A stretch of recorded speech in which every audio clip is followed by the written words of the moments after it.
சொல்லப்போனால் தவறு செய்வது அன்புமணி அல்ல. அன்புமணியை 35 வயதில் என்னுடைய சத்தியத்தையும் மீறி 35 வயதில் மத்திய கேபினட் அமைச்சராக்கி நான் தான் தவறு செய்துவிட்டேன். என்ன தவறு செய்தேன் என கேள்வி கேட்டு என்னை குற்றவாளியாக மக்கள் மத்தியிலும் கட்சிக்காரர்களிடமும் அடையாளம் காட்டி அனுதாபத்தை பெற முயற்சிக்கிறார். நான் அதற்கு பதில் சொல்லித்தானே ஆக வேண்டும்.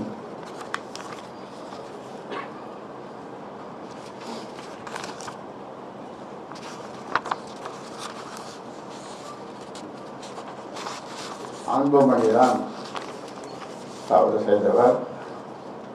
தவறான ஆட்டத்தை துவக்கி முதலில் அடித்து ஆட ஆரம்பித்தது அன்புமணிதான்.